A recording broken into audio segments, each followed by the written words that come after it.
Assalamu alaykum, hörmətli Şərq Türkistanlıq qarindaşlar. Şərq Türkistan xəbər agentliğinin xəbərlər proqramısını görüşünüzü qızğın qarşı alırıq.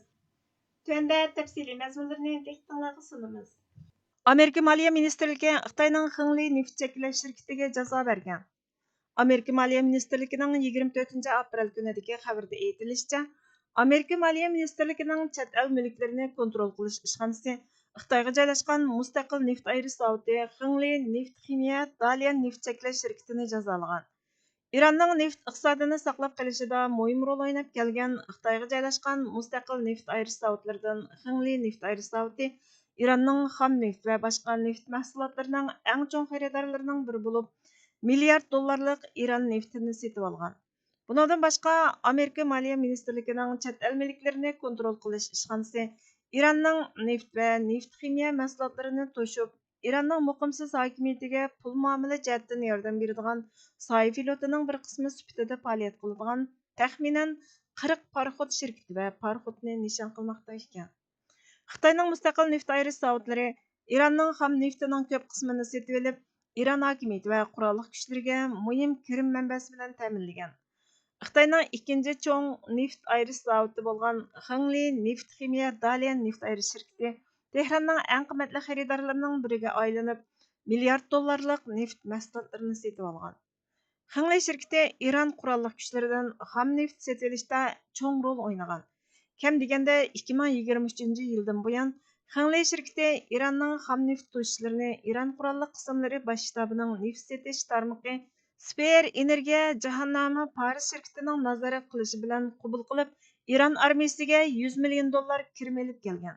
Hong Kongdagi Lisbao to'sh cheklik shirkatiga tava bo'lgan Panama bayrog'i ostidagi Lisbao neft paraxoti 2025-yili 7-oydan 2026-yili 1-oygacha bo'lgan aralıqda jami 2 million 500 ming tongdan ortiq İran naftasining 8 yukini Arab Birlashma Xalifaligiga to'shigan.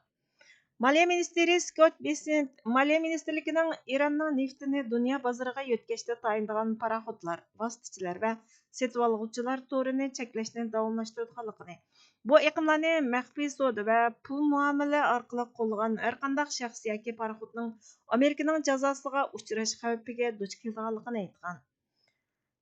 NDTV World xabar to'rining 28 aprel kunidagi xabarda aytilishicha, İran urushidan kelib chiqqan neft tayyorlanishi yaqinqi mezgillargacha Fan Hongwei va uning eri Chin Jianghuaning boyligini oshirgan.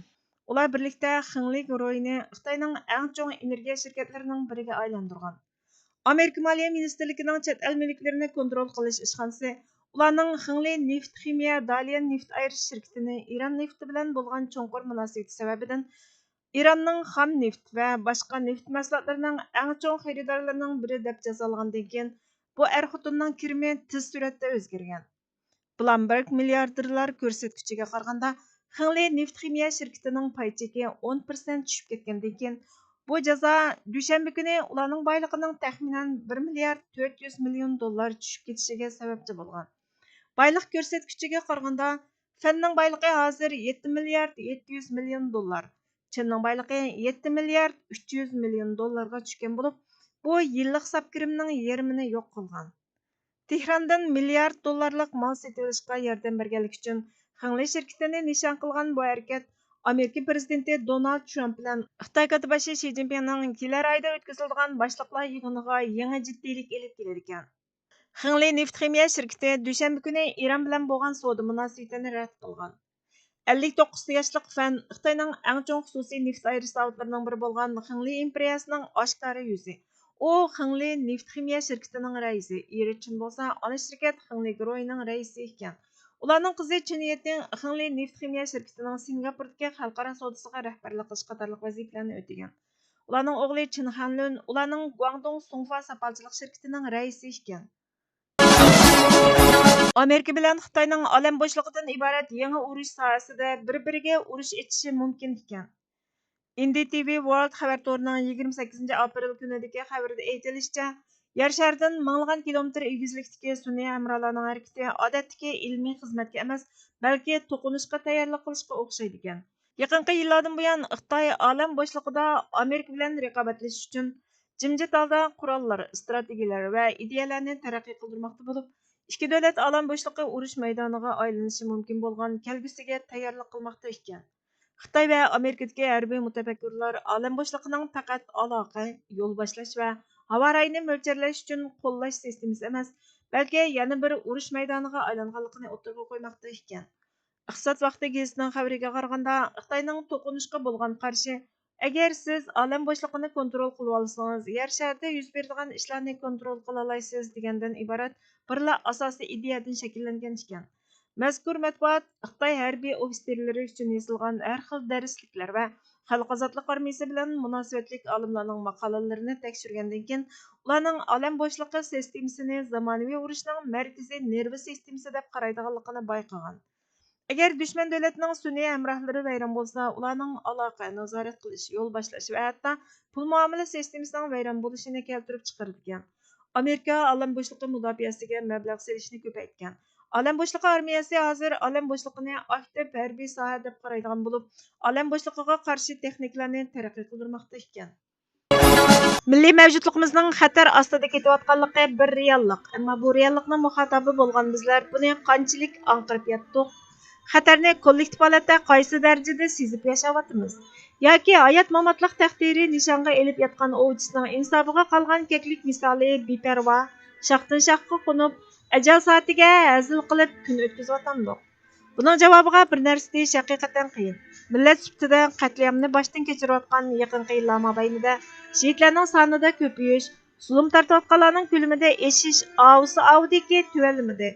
Kollektiv uyg'onish va ichidan sirtiga qarab taltux o'zgarish hosil qilish hamda bu o'zgarishni milliy mavjudlik xavfiga o'rin hozirlab bergan barcha o'zgarmasliklarning, turg'unliklarning, g'ofilliklarning to'ynamis qilib, g'aflat kishilarini parchalash va qaytadan ihyo bo'lish kutilayotgan bizlarda na o'zgarishning, na zulmga qarshilik ko'rsatishda birlashish jihatdagi ko'lamlashning alomati ko'rilmadi.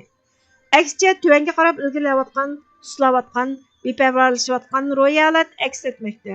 Ko'rilish tas emaski, bu holat kollektivning vujudida yiqayotgan qonning uyg'onish tarafga emas, reallikdan o'zini qochirish tarafga, yuragining o'z qismatlari uchun puchilinish tarafga emas, ko'rmasga selivelish tarafga va reallik bilan yuzlashishdan xavfsirash tarafga qarab suqayotganligining namoyandasi.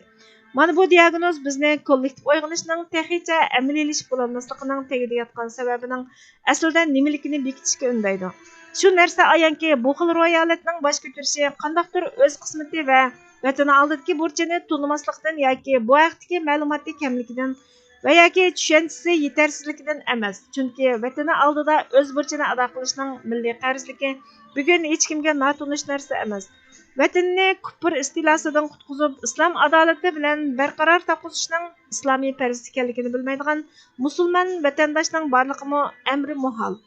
Milliy burchmi, iymoniy farzmi, har ikki mansubiyatdan nasiba olgan hech bir vatan avlodi uchun kunimizda noaniq narsa emas. Albatta, mustamlikchisiga oshiq manqurt bilan munofiq fuqaro buning sirtida.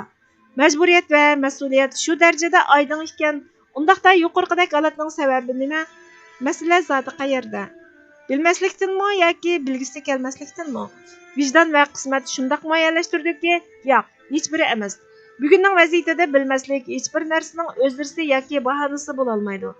Undaqda nimada? Balki masalaning tagida yotgan tugun fikriyat, ro'yat va zihniyatdan iborat uch pallada bo'lishi mumkin. Fikriyat to'g'ri bo'lmasa, harakat unumsiz ishlarga sarf bo'lib quraydi. Ro'yat daskasa qo'rqoqlik, jasoratsizlik va irodasizlik bosh ko'taradi. Zihniyat bo'lgansa, g'oyasizlashish, tushkunlik va shaxsiyatchilik ish beshiga chiqadi. Noahlilik ish ahli ko'rinib maydonni egallaydi. O'z taqdiriga beparvo bo'lib olish va milliy mavjudlik xatiriga past pozitsiya tutib, quloq yupurib olishdek past holat, mana bu 3 nuqtadagi buzuqlik soyasida ko'playdigan, uruqinib yamraydigan, yuqumliq misoli keng tarqaydigan ijtimoiy ma'naviy illatning opiridillaridandir. Borxon Muhammadning yozmasidan elindi. Bugungi xabarlarimiz bu yerda oxirlashdi. Bizga vaqt ayirganinglar uchun ko'pdan ko'p rahmat. Kelar qatim programmamizda ko'rishguncha Allohga omonat bo'lg'aysizlar.